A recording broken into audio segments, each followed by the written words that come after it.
கவலையின்றி சுவாசியுங்கள். உலகின் தலை சிறந்த மருத்துவர்கள் நுரையீரல் புற்றுநோய் சிகிச்சை அளிக்கிறார்கள். தங்கம் புற்றுநோய் சிகிச்சை மையம், நாமக்கல் மற்றும் Kanpur. GT Holidays, South India's #1 travel brand. You know you are special when you're with GT Holidays. Aishwarya அவருடைய குடும்ப வாழ்க்கை தனுஷிடமிருந்து விலகுவது என்பதை நீங்க ஐஸ்வர்யா, லதா, ரஜினிகாந்த் உட்பட 3 பேரும் சேர்ந்து எடுத்த மொத்த முடிவு. இறுதி முடிவுக்கு வந்தது காலா படம் வெளியீடு வருகிற பொழுதுதான். என்ன பிரச்சனை? அருமையான காலா படம் பிரச்சனை இல்லை, நிறைய காளைகள் படம், காளைகள் விளையாட்டு. கதையில் கவனம் செலுத்துவதில்லை, நடிப்பில் கவனம் செலுத்துவதில்லை, தயாரிப்பில் கவனம் செலுத்துவதில்லை. அப்புறம் எப்படி டைரக்ஷன் வந்திருக்காரு? அது அவர் மேல இந்த சுசித்ரா சொல்லுதில்ல, 150 பேர் பெண்கள் பட்டியலில் இருக்காரு தனுஷன் சொல்லுதில்ல.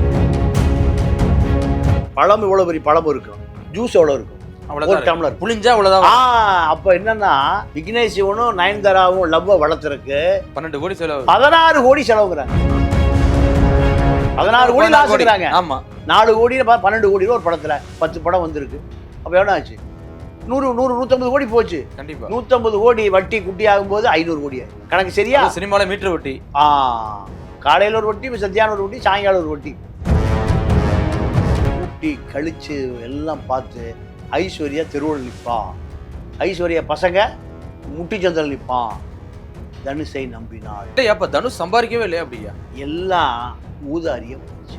ஊதாரினா புரியல சார். ஊதாரினா புரியலையா? திரு ரஜினிகாந்த் அவர்கள் இதை பத்தி பேசவே இல்லையா? 2 பேரும் சேர்த்து வைக்கணும், மகா மருமகன் இல்லைங்க. அதாவது பல முறை முயற்சி பண்ணி தனுஷ் கூட ஒத்துக்கிட்டாரு, ஆனா பொண்ணு தான் ஒத்துக்க மாட்டேங்குது. அதான் உண்மை காரணம். பொண்ணு அம்மா சொல்றதை கேட்கல, அப்பா சொல்றதை கேட்கல. சொத்து லிஸ்ட் பத்திரம் படுகாடு என்ன பண்ணணும்? ஏறிட்டே இருக்கணும், பேங்க் பேலன்ஸ் ஏறிட்டே இருக்கணும். நீ எங்க வேணா சுத்து போ, யாரும் அதை கேட்க மாட்டாங்க. இங்கிருந்து எடுத்து விட்டேனா 1000 ரூபா பொருள் 100 ரூபாய், 100 ரூபா பொருள் 5 ரூபாய். ஆமாங்க, உங்கள் கிங் டிவி 200 கோடி பார்வையாளர்களை கடந்து பயணிப்பதால் யூடியூப் ஷாப்பிங் அனுபவத்தை கொடுத்திருக்கிறது. பிளிப்கார்ட், மிந்த்ராவில் 90% ஆஃபர், 70% ஆஃபர், 60% ஆஃபர்னு நம்ம கிங் டிவி வியூவர்ஸ்க்கு அள்ளி தராங்க. இதில் டேக் ப்ராடக்ட்ங்கிற இடத்தை கிளிக் பண்ணுங்க. உங்களுக்கு பிடிச்ச ப்ராடக்டை இன்றே ஆர்டர் செய்து இந்த சந்தோஷத்தை கொண்டாடுங்கள். கிங் டிவி நேயர்களுக்கு வணக்கம். இன்றைய சிறப்பு நேர்காணலில் நம்முடைய இணைந்திருக்கும் சிறப்பு விருந்தினர் மூத்த பத்திரிகையாளர் திரு தமிழா பாண்டியன் அவர்கள். ஐயா வணக்கம். வணக்கம். எப்படி இருக்கீங்க? நல்லா இருக்கேன். அதாவது ஐஸ்வர்யா தனுஷ் கிட்டத்தட்ட 18 ஆண்டுகள திருமண வாழ்க்கையை இன்னைக்கு முடிவு கொண்டு வந்திருக்காங்க. 2 மகன்கள், யாத்ரா, லிங்கா அப்படின்னு சொல்லிட்டு. எதுக்கு அவ்வளவு பிரிவு? பல முயற்சிகள் எடுத்து எதற்காக திரும்ப டைவர்ஸ் சொல்லி பிரிஞ்சிருக்காங்க? என்ன காரணமா இருக்குங்க?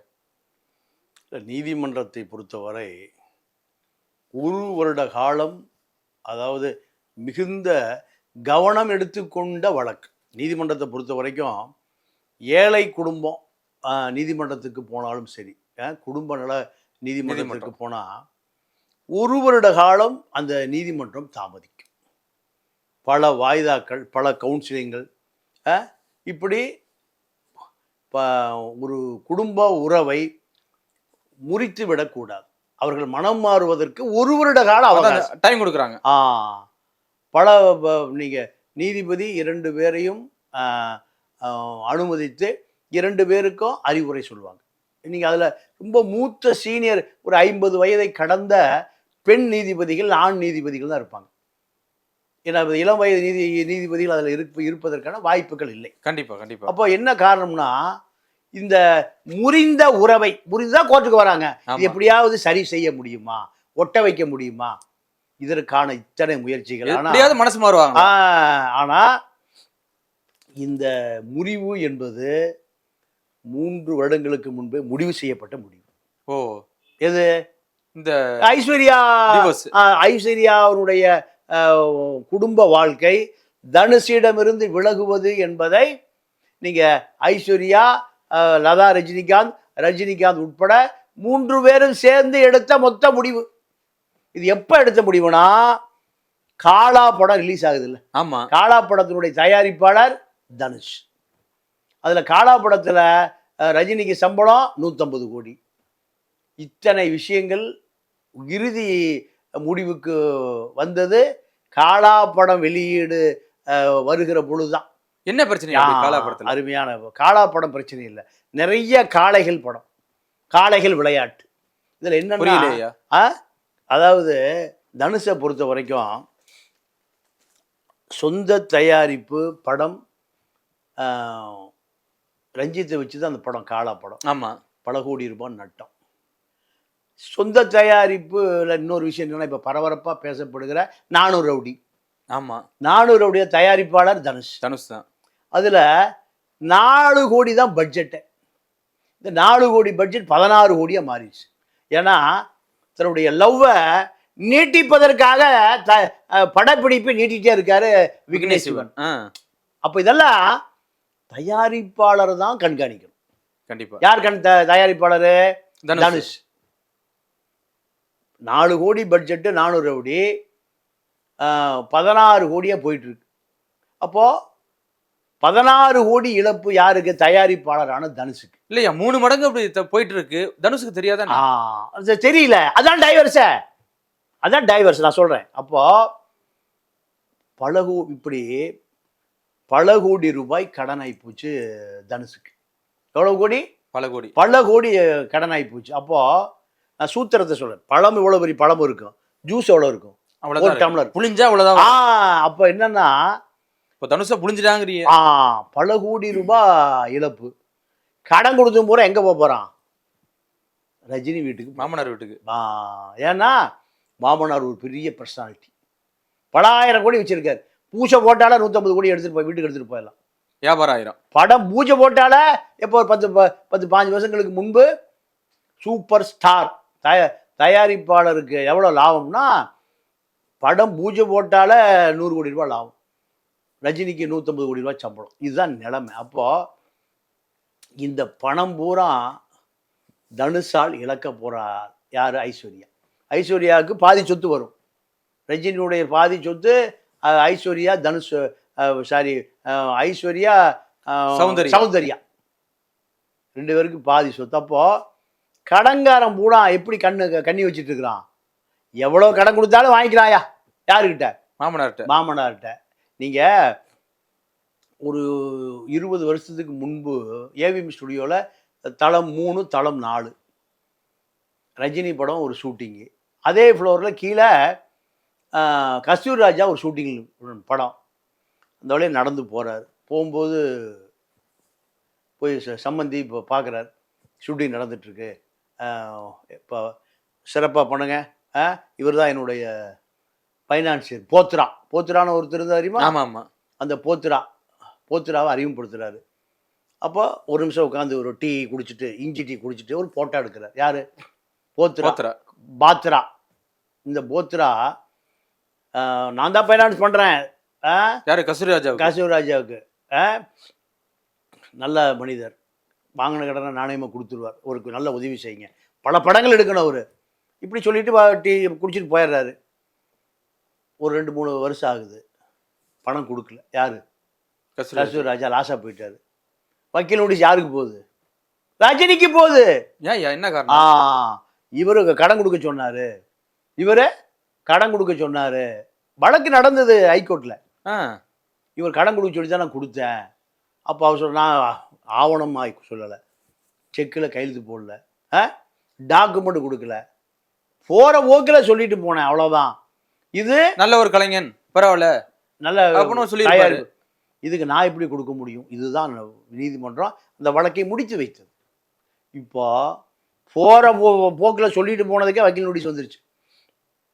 அப்போ ரஜினியுடைய மகளிருடைய கணவன் என்கின்ற அந்தஸ்து இருக்கிற பொழுது, பெரிய வீட்டு பையயா எப்ப இருந்தாலும் வாங்கிக்கலாயா? ஆமா, பெரிய வீட்டு பையன் எப்ப இருந்தாலும் வாங்கிக்கலாம், அவர்கிட்ட வாங்கிக்கலாம்.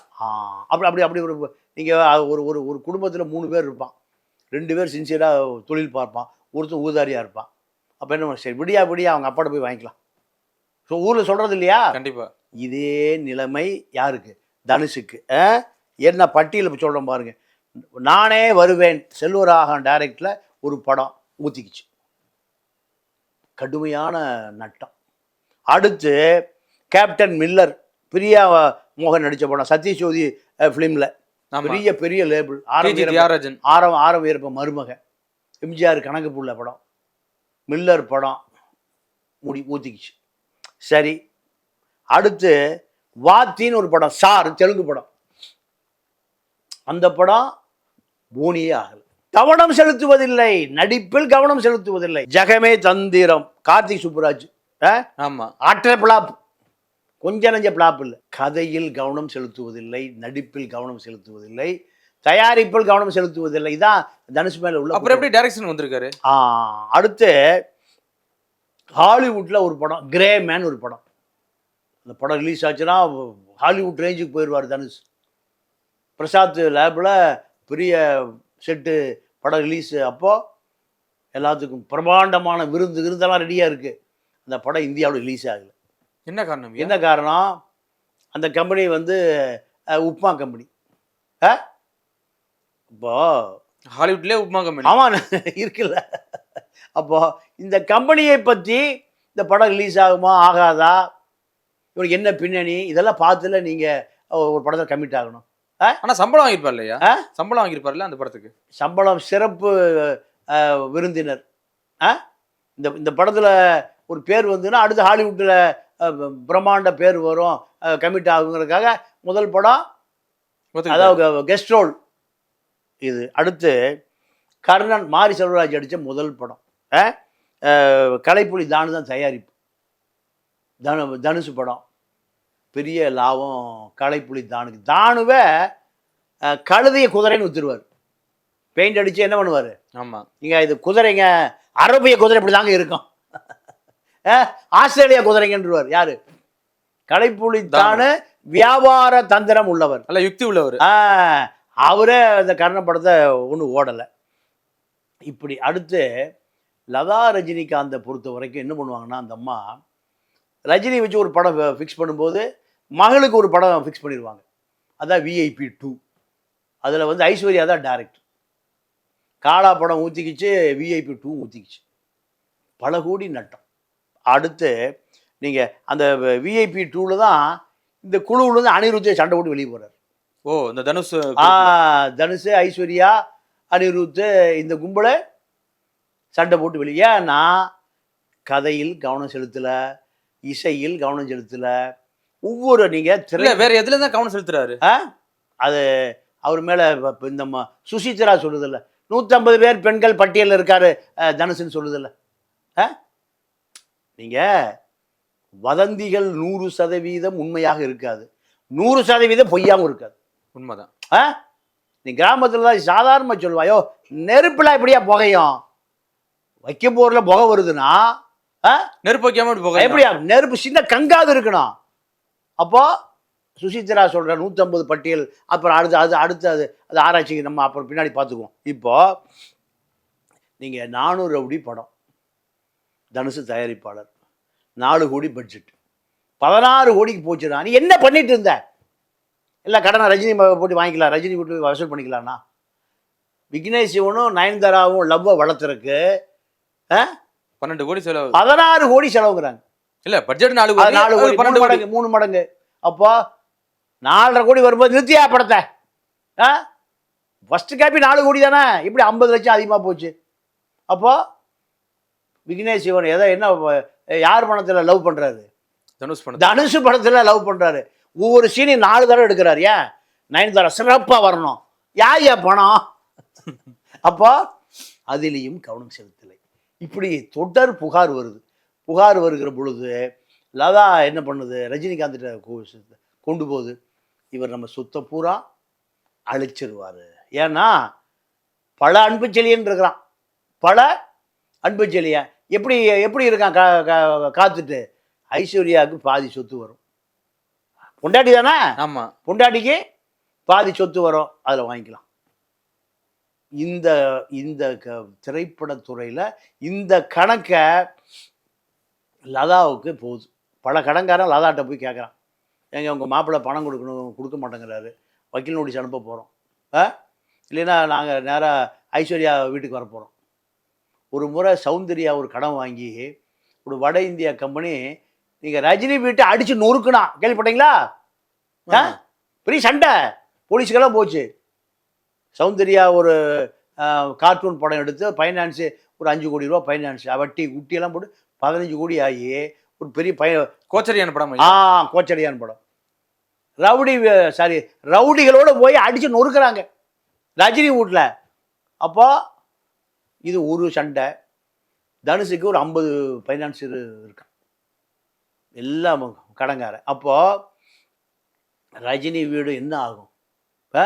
இல்லையா இவ்வளவு கடன் இருந்தா அப்படி கடன் வந்து கட்ட முடியும்? அருமையான கேள்வி. அதாவது இப்போ என்ன சொல்றாங்கன்னா, தேனாண்டால் முரளிக்கு 10 கோடி ரூபா கொடுக்கணுமா, அட்வான்ஸ் வாங்கிட்டு கொடுக்கல, அது வட்டி குட்டி எல்லாம் சேர்ந்து 25 கோடி ரூபா ஆச்சுங்கன்னு இப்போ அவர் ப்ரொடியூசர் கவுன்சிலில் கம்ப்ளைண்ட் இருக்கு.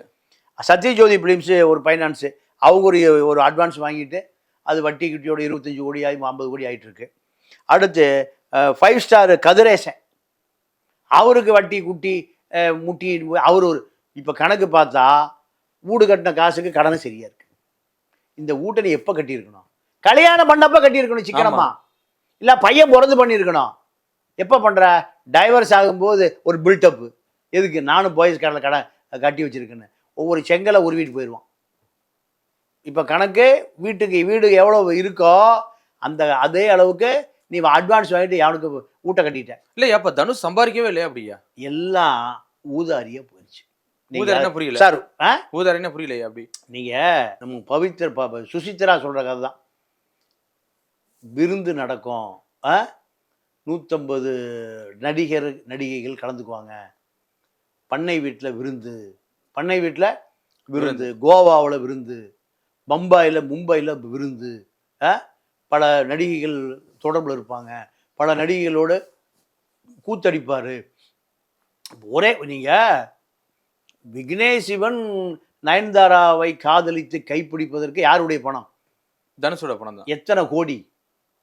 16 கோடி ஆசைக்கிறாங்க. ஆமா, 4 கோடி 12 கோடி ரூபா ஒரு படத்துல 10 படம். இப்படி நான் சொன்ன லிஸ்ட்ல ஒரு 10 படம் வந்திருக்கு. அப்ப எவ்வளோ ஆச்சு? 150 கோடி போச்சு. கண்டிப்பா 150 கோடி வட்டி குட்டி ஆகும்போது 500 கோடி ஆயிரும். கணக்கு சரியா? சினிமால மீட்டர் வட்டி. காலையில் ஒரு வட்டி, சத்தியான ஒரு வட்டி, சாயங்காலம் ஒரு வட்டி. வெறும் 5000 ரூபாய் எடுத்துட்டு தான் வந்தார் நம்ம அன்புச்செழியன். இன்னைக்கு அவருடைய சொத்து மதிப்பு 5000 கோடி. இப்போ நீங்கள் இன்கம் டேக்ஸ் போகிற வீட்டில் சாக்கு பையில் கட்டு பணம் பார்த்தீங்களா? அதை ஆமாம் ஒரு 100 கோடி 200 கோடி எடுக்கிறான். நீ தவிர்க்க முடியாத ஒரு தயாரிப்பாளர் மாறிட்டார். அப்போ எப்படி? ஃபைனான்சியர் எல்லாம் மீட்டர் வட்டி தான். ஜி வெங்கடேசன் மணிரத்னுடைய அண்ணன் தொற்கள் மணி செத்து போயிட்டார். யாருக்கு பயந்து? அன்புச்செழியன் கொடைக்கானல தூக்குப்படி செத்து போயிட்டாரா? இவருக்கு பயந்து. வேற யார்? கடவுளுக்கு பயந்தா?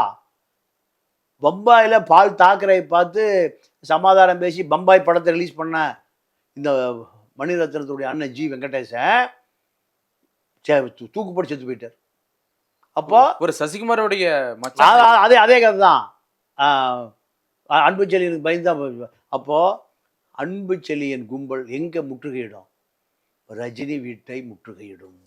இதெல்லாம் கூட்டி கழிச்சு எல்லாம் பார்த்து ஐஸ்வர்யா தெருவில் நிற்பா, ஐஸ்வர்யா பசங்க முட்டிச்சந்தில் நிற்பான். தனுஷை நம்பினாள். தனுஷ் அப்பா இப்போ எங்கே வாங்கி செல்வராக அவங்க கொடுக்குற மாதம் 50,000 ரூபா சம்பள பணத்தில், பென்ஷன் பணத்தில், அப்பா மகனுக்கு கொடுக்குற பென்ஷன், இதில் தான் வாழ்ந்துட்டு இருக்கார். யாரு? கஸ்தூரா. எத்தனை படம் எடுத்தார்? இதே நிலைமை தனுஷனுடைய மனைவிக்கும் மகன்களுக்கும் வந்துடக்கூடாது. லிங்காவுக்கும் இன்னொரு பையன் பேர் என்ன, யாத்ராவுக்கும் வந்துடக்கூடாது. லிங்கா யாத்ராவுக்கு அப்பா கடங்காரனாக மாறிவிடக்கூடாது. ஜெமினி ஸ்டுடியோ மூடிட்டான், ஏவிஎம் ஸ்டுடியோ மூடிட்டான், ஆர்பி சௌத்ரி ஆள் இல்லை. குஞ்சுமோன் கடன்ல விஜய் வச்சு கடங்காரனாகி சினிமா ஃபீல்டை விட்டு போயிட்டார். இப்படி பல வேதனைகள் இருக்கு. அதனால இப்ப ஐஸ்வர்யா தனுஷுக்கு இடையில இதான் பிரச்சனையா இல்ல வேற எதுவும் பிரச்சனை? இதுதான் பிரச்சனை. அப்போ அவசரமா நீ பொண்ணோட வாழ்க்கை முக்கியம் இல்லையா? இப்ப லதா ரஜினிகாந்த் அவர்களுக்கு பொண்ணோட வாழ்க்கை முக்கியம் இல்லையா? அப்படியா? இல்ல, அதாவது லதா ரஜினிகாந்தை பொறுத்த வரைக்கும் தனுஷை சேவ் பண்ண முடியாது. தனுஷை சேவ் பண்ண முடியாது. சேவ் பண்ண வேண்டியது தனுஷ் இல்லையா?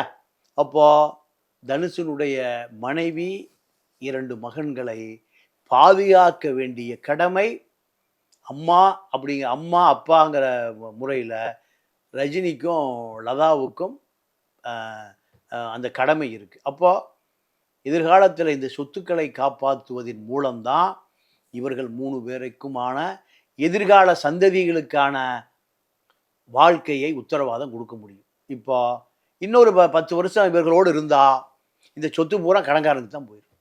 எந்த சொத்து? ரஜினி இப்போ கணக்கு பார்த்தா 500 கோடி வருது. இந்த 500 கோடி ரூபாய் 1000 கோடியை மாறுவது ரொம்ப நாளாகுது. கண்டிப்பாக. அப்போது சண்டை சச்சரவு. இப்போ ரஜினி இப்போ 76 வயசில் நல்ல இளைஞனாக இருக்கார். இன்னும் 10 வருஷம் கழிச்சு போனால் 86. அவ்வளோதான். ஆட்சி மாற்றம் காட்சி மாற்றம், எந்திரிக்க முடியாது, காது கேட்காது, ஆஸ்பத்திரிக்கு போகணும், மருந்து சாப்பிடணும், மாத்திரை சாப்பிடணும், ஒருத்தர் உதவி இல்லாமல் நடக்க முடியாது.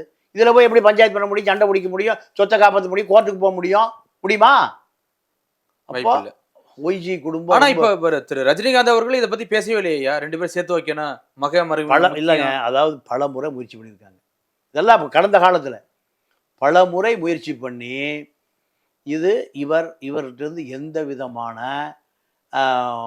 திருப்தியான சமிக்கையும் அல்ல, பதிலும் அல்ல. அதன் பிறகுதான் கேட்டா இல்ல தனுஷ் கூட ஒத்துக்கிட்டாரு, ஆனா பொண்ணு தான் ஒத்துக்க மாட்டேங்குது. அதான் உண்மை காரணம். பொண்ணு அம்மா சொல்றதை கேட்கல, அப்பா சொல்றதை கேட்கல. ஊதாரி செலவு நீங்க பல கோடி நட்டத்தில் இருக்கு, மேலும் மேலும் நட்டம். அவர் திரைப்படத்துறை சார்ந்து இன்னைக்கு விஜய் முதலமைச்சர் கேண்டிடேட்டுங்கிறான். சிவகுமார் குடும்பம் பல கோடி சொத்து வச்சிருக்கு. உன்னோடு சினிமாவுக்கு வந்த பல பேர், சிம்பு பல கோடி சொத்து வச்சுருக்கான், அம்மாவும் அப்பாவும் பாதுகாப்பாக வச்சுருக்காங்க பல கோடி சொத்தை. நீ பல கோடி கடனில் இருக்க. இந்த கடனை பில்டப் பண்ணுறதுக்காக ஒரு வீடு கட்டியிருக்க. அந்த வீடுக்கு எத்தனை கடன்காரன் இருக்கான்? அட்வான்ஸ் வாங்கிட்டு பிளட் கார்டு போட போகிறான் உனக்கு. ப்ரொடியூசர் சங்கத்தில் கொடுத்த காசுக்கு நடிச்சு கொடு, இல்லை பணத்தை கொடு. இல்லை கொடுத்த காசு நடிச்சு கொடுத்துருக்கலாம் ஐயா. என்ன காரணம் இத்தனை ப்ரொடியூசர்ஸ் அவாய்ட் பண்ண வேண்டிய காரணம் என்ன தனுஷ் சார்?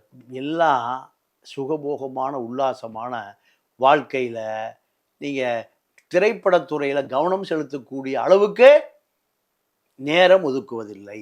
நீங்கள் ஒரு பானை சோத்துக்கு ஒரு சோறு தான்.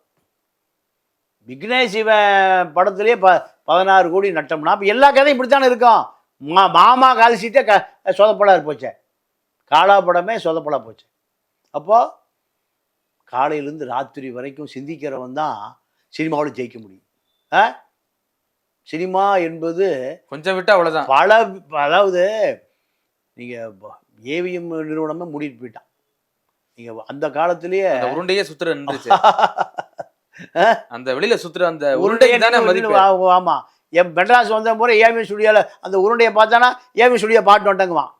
அங்கேயே சிக்குடி ஓடாது அப்படின்னு வருவாங்க. நம்மளே பல முறை பார்த்து 20, 30, 40 வருஷம் வரலாறு. வடபழனி கோடம்பாக்கனா அந்த ஏவிஎம் ஸ்டுடியோ ஏவிஎம் உருண்டை சுற்றும். அதை பார்த்துட்டு வந்தாலே போதும், சென்னை போய் ஏவிஎம் ஸ்டுடியோவில் பாட்டு வந்துட்டானுமா. அப்போது சினிமா எடுக்கிறத அவன் நிறுத்திட்டான். அதே போல் ஜெமினி அந்த அண்ணா மேம்பாலம், அரசு மேம்பாலத்துக்கு என்ன பேர்? ஜெமினி மேம்பாலம். ஜெமினி ஸ்டுடியோ. எஸ்எஸ் வாச ஆனந்த கூட ஜூனியர் கூட பத்திரிகை முதலாளி எஸ்எஸ் வாச பல படங்களை எடுத்தவர். குலே பகாவலின்னு பல படங்கள் எடுத்தவர். கம்பெனியை மூடி போய் சினிமா கம்பெனியை விட்டாங்க அவங்க. ஆனால் இப்போ இதையெல்லாம் சந்திரபாபு தற்கொலை பண்ணி செத்தார். பெரிய தயாரிப்பாளர் மாடி வீட்டு இடையில ஒரு படம் எடுத்தார். இப்படி பல பேர். இப்போ தேவர் பிலிம்ஸ் எவ்வளோ பெரிய நிறுவனம், நல்ல நேரம் எடுத்த கோடியே கொடுத்தாலும் கோமகனை நான் மறவேன், மருதமலை மாமுனியே முருகையா. அவர் சட்டையை போட மாட்டார், கட்டு ஊதி பூசிட்டு பக்தி படமாக இருப்பார். யார்? தேவர். தண்டபாணின்னு மகனுக்கு பேர் வச்சார். எம்ஜிஆர் கடைசியில் மரணம் அடைகிற பொழுது கூப்பிட்டார், தண்டபாணியை கூப்பிட்டார். இனிமேல் சினிமா ஸ்டுடியோ பக்கம் ஒன்று பார்த்தேன், தொலைச்சு 50 லட்ச ரூபா கொடுக்குறாரு எம்ஜிஆர் மரணப்படுக்கையில். யாருக்கு? தேவர் பையன் தண்டபாணிக்கு. ஏன்னா எம்ஜிஆர் சுடப்பட்டு மருத்துவமனையில் கிடக்கிற பொழுது நல்ல நேரம்னு ஒரு படம் எடுக்கிறாரு தேவர் ஃபிலிம்ஸில். யானையில் வச்சு ஒரு படம், கேஆர் விஜயா கதாநாயகி. நான் சின்ன பையனில் அந்த படத்தை பார்த்துருக்கேன். அப்போது ஆஸ்பத்திரிக்கு போய் தலைவாணி தூக்கிட்டு 100 ரூபா கட்டு. அந்த காலத்தில் எவ்வளவு? 10,000 ரூபா. 3 நாளைக்கு ஒருக்கா 4 நாளைக்கு ஒருக்கா போவாராம். யாரை பார்க்குறக்கு?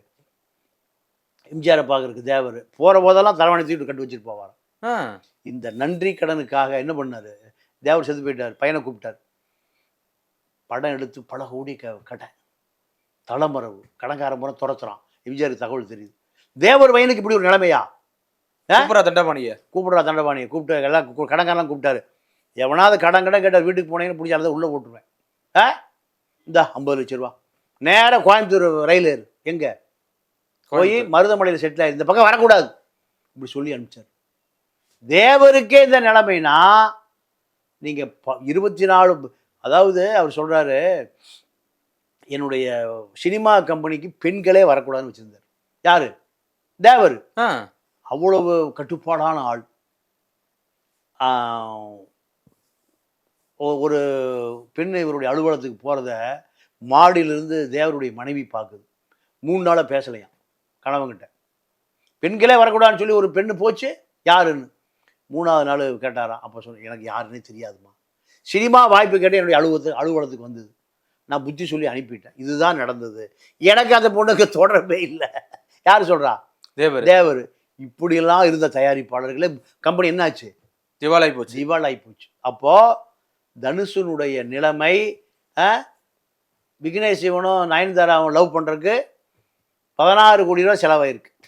ஒரு படத்தை ஒரு காட்சியை 3 தடவை எடுத்து நயன்தாராவை வலையில் விழுக வைப்பதற்கு விக்னேஷ் சிவனுக்கு 16 கோடி செலவாயிருக்கு. இந்த 16 கோடி காசு யாருது?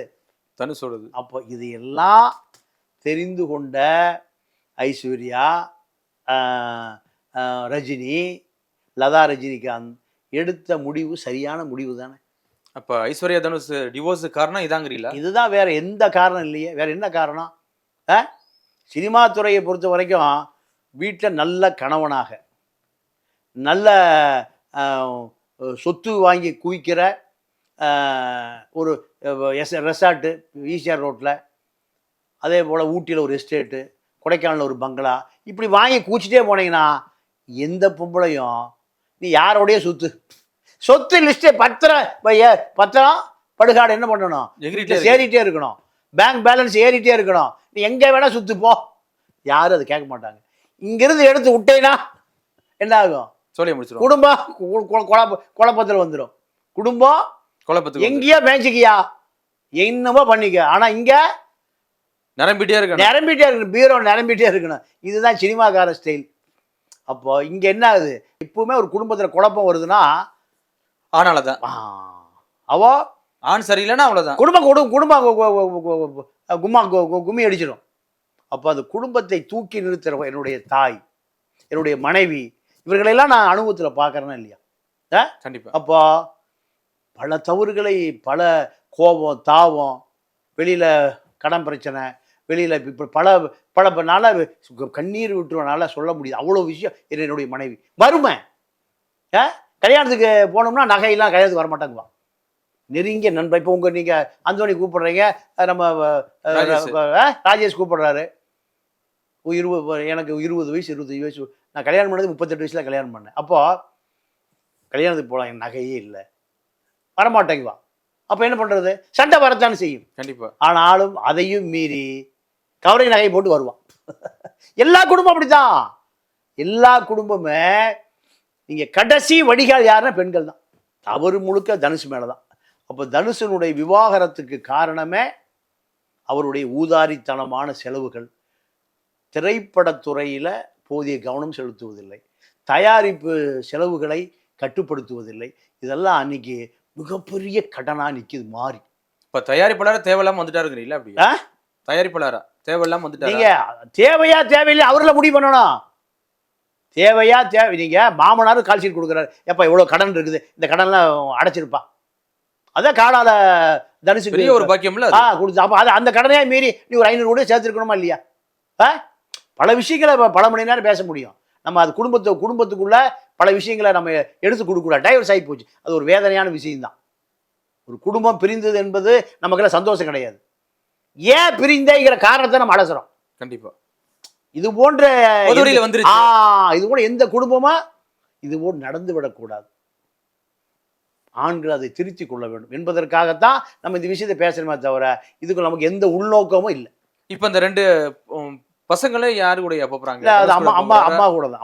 அம்மா தான் வளர்க்குறா. அப்பா விரும்பினா போய் பார்த்துட்டு வரலாம். ஆனால் ஜாகை எங்கே? ரஜினி வீட்டில் தான். ரஜினியோடு தான் இங்கே ஐஸ்வர்யா, ரஜினி, லதா ரஜினிகாந்த் இந்த குடும்பம் தான். தந்தை எப்போ வேண்டுமானாலும் வந்து போய் பார்ப்பதற்கு உரிமை இருக்கு. ஆனால் அந்த கணவன் மனைவி உறவு முறிந்து விட்டது. இதுதான் நேற்று நடந்த நீதிமன்றத்தில் சட்டபூர்வமாக பிரிந்து விட்டது. கடங்காரன் எவனும் அந்த பக்கம் திரும்பி பார்க்க முடியாது. கடங்காரன் யாரும் அந்த பக்கம். அப்போ அந்த டிவோர்ஸுக்கான அதானையா, கடங்காரன் யாரும் என் வீட்டுக்கு வரக்கூடாது. இதுதான் சொல்ல முடிச்சுக்கங்க. அவ்வளோதான். இதுதான் காரணம். கண்டிப்பாயா. மீண்டும் மற்றொரு நிகழ்வோடு சந்திப்போம். மிக்க நன்றி. நன்றி, வணக்கம். கவலையின்றி சுவாசியுங்கள். உலகின் தலை சிறந்த மருத்துவர்கள் நுரையீரல் புற்றுநோய் சிகிச்சை அளிக்கிறார்கள். தங்கம் புற்றுநோய் சிகிச்சை மையம், நாமக்கல் மற்றும் Kanpur. GT Holidays, South India's #1 travel brand. You know you are special when you're with GT Holidays.